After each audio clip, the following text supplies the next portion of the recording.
तो as we all know that कि हमने टॉपिक जो था बायोमैकेनिक्स का स्टार्ट किया हुआ था which is biomechanics of human skeletal muscles. तो उस चैप्टर का आज हम लास्ट टॉपिक स्टार्ट करने जा रहे हैं जो कि हमारे पास है common injuries of the skeletal muscles. अच्छा, अब जो हमारे स्केलेटल मसल्स होते हैं, ठीक है, अगर उनके अंदर कौन कौन सी इंजरीज जो होती हैं वो कॉमन होती है। अब मोस्टली जो होती है ना वो माइनर इंजरीज ही ज़्यादा हो रही होती है स्केलेटल मसल्स के अंदर मोस्ट केसेस में। अब जब भी हमारे मसल को कोई इंजरी होती है, ठीक है, most of the time minor injuries आती हैं इसके अंदर। अच्छा, अब वो क्या करता है इंजरी होने के बाद, वो अंदर हमारी बॉडी के अंदर मसल्स के अंदर क्या एक्टिवेट करता है, दो तरह के रिस्पॉन्सेज को एक्टिवेट करता है, cellular responses and molecular responses को क्या करता है, जनरेट करता है। अब ये रिस्पॉन्सेज क्या करते हैं, इनका काम होता है कि जो इंजरी हो गई है मसल के अंदर उसको क्या करें, रिपेयर करें, या मसल रिपेयर करें या मसल जो है वो रिजनरेट करें। अब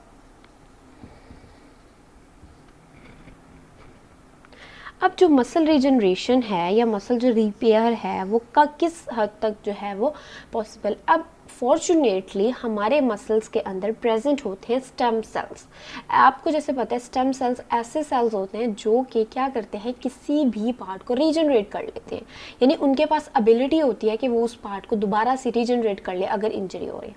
अब मसल की अगर इंजरी हुई है जिसमें हमारे जो स्टेम सेल्स हैं जिनको सैटेलाइट सेल्स भी बोलते हैं, स्टेम सेल्स जो कि मसल के अंदर प्रेजेंट होते हैं उनको हम क्या नाम देते हैं, सैटेलाइट सेल्स का, जिनके पास एबिलिटी होती है to regenerate the muscle after injury. अब अगर तो हमारे सैटेलाइट सेल्स जो हैं यानी जो हमारे स्टेम सेल्स हैं वो इंटैक्ट हैं, ठीक है, मसल को इंजरी हुई है लेकिन वो इंटैक्ट है, तो उस केस के अंदर मसल रीजनरेट कर जाएगा। लेकिन अगर ऐसी कुछ कंडीशंस होती है जिनमें बहुत ही ज़्यादा मसल का इतना ज़्यादा टेयर हो जाता है कि स्टेम सेल्स वगैरह भी रिमूव हो जाते हैं, तो उस केसेस के अंदर फिर क्या होता है, मसल रीजनरेट नहीं करता। ठीक है, अब आप लोग को इतना पता चल गया कि हमारे मसल के पास पावर होती है कि वो क्या कर सके, रीजनरेट कर सके, ठीक है, आफ्टर इंजरी। और वो किस वजह से होती है, हमारे पास हमारे स्केलेटल मसल के अंदर present stem cells which are the satellite cells, उनकी वजह से होती है। उन कौन सी कॉमन इंजरीज हैं जो कि हमने वन बाय वन जो है वो स्टडी करनी है, तो उसमें हमारे पास आती हैं जी 5 कॉमन इंजरीज, जिसमें हम वन बाय वन एक वीडियो के अंदर उसको डिस्कस करेंगे। तो आज की इस वीडियो के अंदर हम डिस्कस करेंगे जी स्ट्रेन्स को। स्ट्रेन्स क्या होता है, वैसे जो 5 है उसमें हमारे पास आती है strains, contusions, cramps, delayed onset muscle soreness and last पे कंपार्टमेंट सिंड्रोम। तो आज की इस वीडियो के अंदर हम डिस्कस करने वाले हैं जी स्ट्रेन्स क्या होता है। स्ट्रेन होता क्या है, strain is a injury of skeletal muscle which is mainly due to the over stretching of the skeletal muscle. यानी जब हमारे स्केलेटल मसल के ऊपर आप कह लो कि ओवरलोड हो गया, यानी बहुत ज़्यादा उसकी कैपेसिटी से ज़्यादा ओवरलोड होने की वजह से अपनी लिमिट से ज़्यादा वो स्ट्रेच हो जाता है, तो उस वजह से फाइबर्स के अंदर या मसल्स के अंदर जो भी इंजरी या टीयर आता है उसको हम क्या नाम देते हैं, स्ट्रेन का नाम देते हैं। अब इसमें उन्होंने ये बात की है कि जो मैग्नीट्यूड होता है इंजरी का, यानी जो इंजरी हुई है वो कितनी ज़्यादा हुई है, वो 2 चीज़ों पे डिपेंड कर रही होती है। एक तो वो डिपेंड कर रही होती है साइज ऑफ ओवरलोड,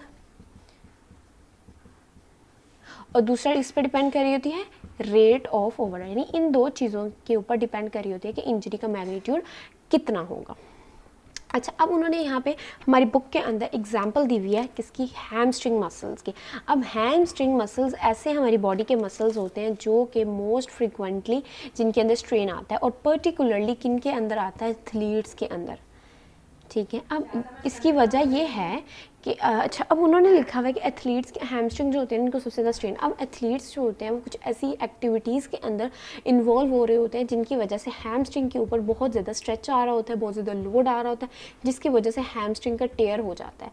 अब वो कहते हैं कि इसमें एक चीज़ उन्होंने ये लिखी हुई है कि इसका जो होता है ना रीअकरेंस बहुत ज़्यादा होता है, यानी एक साल में 1/3 जो उन्होंने बताया हुआ इसका रीअकरेंस का मतलब ये है कि एक बंदे को जो था हैमस्ट्रिंग का टेयर हुआ, 1 साल के बाद जब वो अपनी स्पोर्ट्स की तरफ गया तो उसको दोबारा से जो है ये दोबारा से टीयर भी हो जाता है हैमस्ट्रिंग का। उसकी वजह ये होती है कि हैमस्ट्रिंग की जो पावर होती है ना हीलिंग की, वो बहुत ही ज़्यादा स्लो होती है, यानी ये जल्दी से हील नहीं करते। तो इसकी उन्होंने बुक में लिखा हुआ है कि इसकी जो हमारे पास होनी चाहिए रिहैबिलिटेशन या ट्रीटमेंट होना चाहिए, वो इस तरह से होना चाहिए कि eccentric type of exercises with high loads.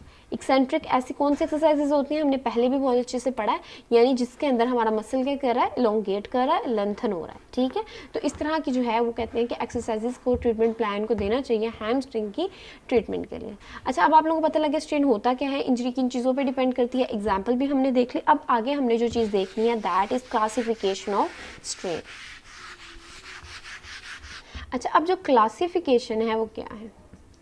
Strain को क्लासिफाई किया गया है 3 on the basis of degree of injury. एक होती है हमारे पास माइल्ड, मॉडरेट स्ट्रेन और स्वेयर।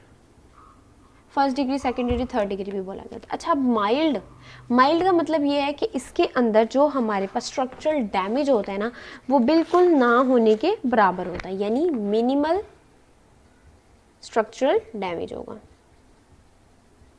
ठीक है।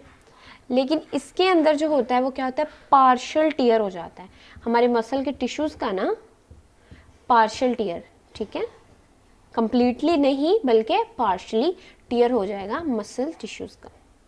और स्वेयर केस में क्या होता है कि हमारे पास स्वेयर टेयरिंग हो जाती है, हमारे मसल के अंदर बहुत ज़्यादा फाइबर्स, आप कह लो कि बहुत ज़्यादा टिश्यूज़ जो होते हैं उनका टीयर हो जाता है स्वेयर के अंदर। अब इन सब के अंदर हमें पता कैसे लगेगा माइल्ड है, मॉडरेट है या स्वेयर है?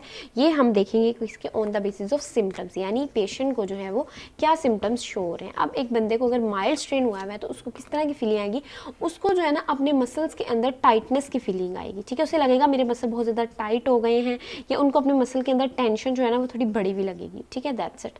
लेकिन जब हमारे पास मॉडरेट टीयर होता है तो उस बंदे को पेन भी आ रही होगी, उसको जो है ना हमारे पास वीकनेस भी फील हो रही होगी, क्योंकि फाइबर्स के टीयर हो गया ना, वो जब कोई काम नहीं कर रहा उसका जो होता है ना सम लॉस ऑफ फंक्शन हो जाता है, जब कुछ हद तक वो काम नहीं कर रहा उसके अंदर वीकनेस भी आती जाएगी, ठीक है, सम लॉस ऑफ फंक्शन। लेकिन अगर एक पेशेंट को स्वेयर टेयरिंग हो जाती है तो उसके अंदर क्या होता है कि वो कोई भी काम नहीं कर पा रहा था, कंप्लीट फंक्शनल लॉस हो जाता है उसका, और उसके साथ साथ उसको क्या हो जाती है, स्वेलिंग होती है और हेमरेज, यानी हेमरेज क्या होता है, लीकेज हो जाता है ना ब्लड वेसल्स का, ठीक है, तो वहाँ पे उसका ब्लड फ्लो भी होगा। तो ये हमारे पास थी क्या, क्लासिफिकेशन ऑफ स्ट्रेन। तो this is all about strain, जो कि हमारी बुक में लिखा है, हमने इतना ही करना है, बहुत छोटे छोटे से टॉपिक हैं, आपको पता होना चाहिए स्ट्रेन क्या होता है, उसकी डेफिनेशन दी, फिर हमने देखा मैग्नीट्यूड की इंजरी का किन 2 चीज़ों पर डिपेंड कर रहा है, फिर आप लोगों ने एग्जाम्पल लिखनी है, दैट्स इट। फिर आ जाती है क्लासिफिकेशन माइल्ड, मॉडरेट, स्वेयर, उसमें आपने बताना है कि स्ट्रक्चरल डैमेज कितना होता है, उसके बाद आप लोगों ने उनके सिम्टम्स लिख देने हैं, ठीक है। ये थी हमारे पास स्ट्रेन। अब हम चलेंगे फर्दर नेक्स्ट टॉपिक के ऊपर, which is contusion।